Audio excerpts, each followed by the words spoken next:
Assalamualaikum warahmatullahi wabarakatuh. Hello everyone, my name is Rahmi, student ID number 2020-3888-2030-33 from class PBI 4B. So, pada kesempatan kali ini, saya akan menjelaskan definisi teknologi, pembelajaran, dan teknologi pembelajaran. Apa saja kelebihan dan kekurangan menggunakan teknologi dalam pembelajaran, dan apa biasanya kendala yang dihadapi pelajar atau siswa ataupun guru dalam proses belajar mengajar dalam menggunakan teknologi pembelajaran, beserta solusinya. Jadi, pertama yang akan saya bahas adalah definisi teknologi, pembelajaran, dan teknologi pembelajaran.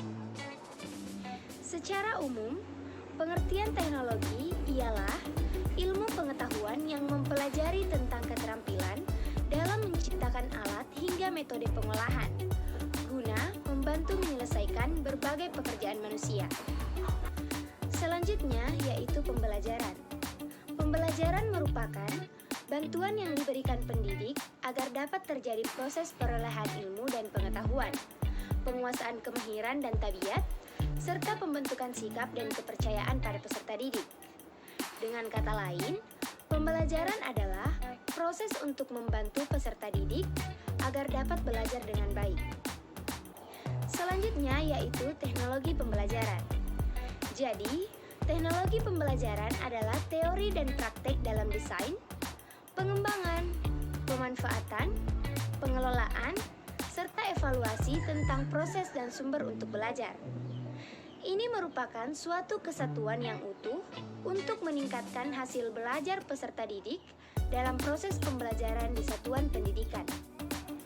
Selanjutnya, menurut ahli yaitu Miyarso, pengertian teknologi ialah suatu bentuk proses yang meningkatkan nilai tambah. Proses yang berjalan dapat menggunakan atau menghasilkan produk tertentu, di mana produk yang tidak terpisah dari produk lain yang sudah ada. Hal itu juga menyatakan bahwa teknologi merupakan bagian integral dari yang terkandung dalam sistem tertentu. Selanjutnya, kita akan membahas apa saja kelebihan dan kekurangan menggunakan teknologi dalam pembelajaran. Kelebihan menggunakan teknologi dalam pembelajaran, yang pertama, menambah informasi. Yang kedua, meningkatkan kemampuan belajar. Yang ketiga, memudahkan akses belajar. Yang keempat, meningkatkan minat belajar. Yang kelima, mempermudah pemahaman materi yang sedang dipelajari. Yang keenam, menampilkan materi pembelajaran menjadi lebih menarik.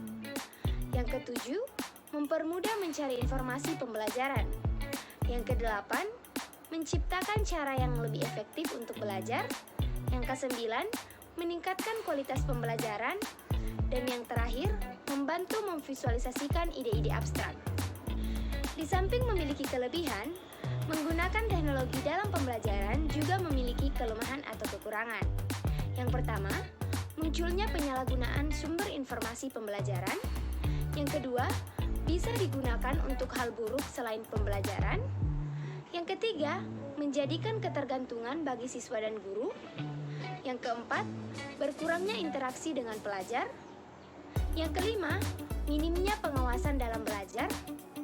Yang keenam, menciptakan pola pikir malas pada pelajar. Dan yang terakhir, keterbatasan akses internet. Selanjutnya, kita akan membahas tentang kendala apa saja yang dihadapi guru dan peserta didik dalam proses belajar mengajar dengan menggunakan teknologi. Kendala yang pertama yaitu fasilitas yang tidak memadai. Biasanya, kendala yang dihadapi guru dan kebanyakan peserta didik adalah fasilitas yang tidak memadai. Salah satunya, apabila peserta didik tidak memiliki HP atau handphone, bahkan laptop, untuk digunakan dalam pembelajaran daring atau online.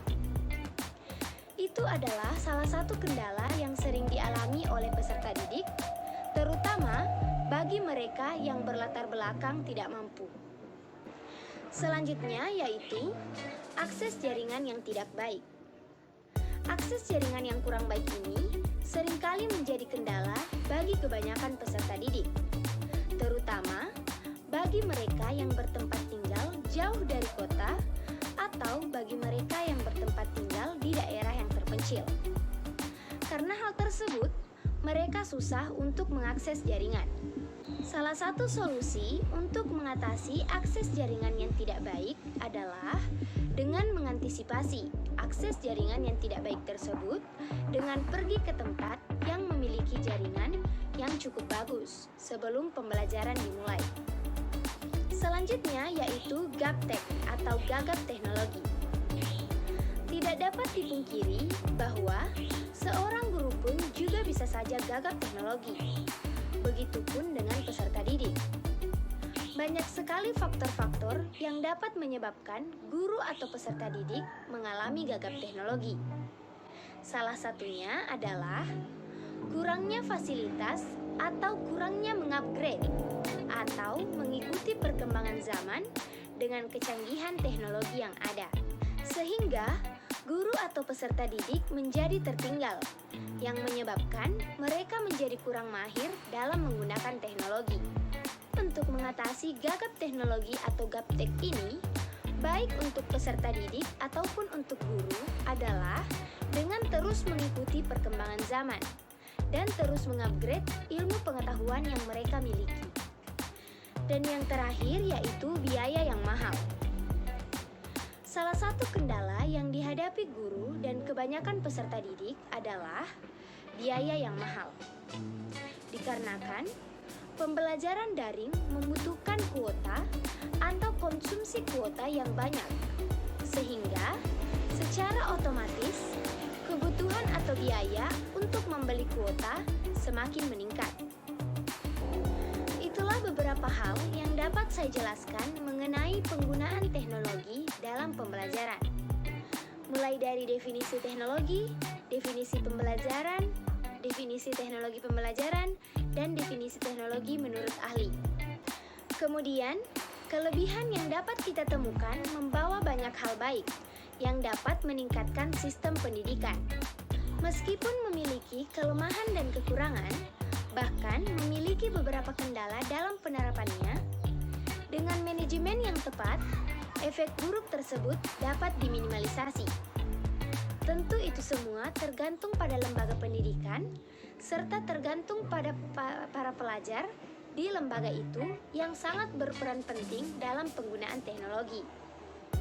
Jika mereka menciptakan keseimbangan yang baik antara penggunaan teknologi dengan pengalaman dunia nyata, kita tidak akan memiliki masalah untuk menggunakannya dalam dunia pendidikan atau dalam pembelajaran.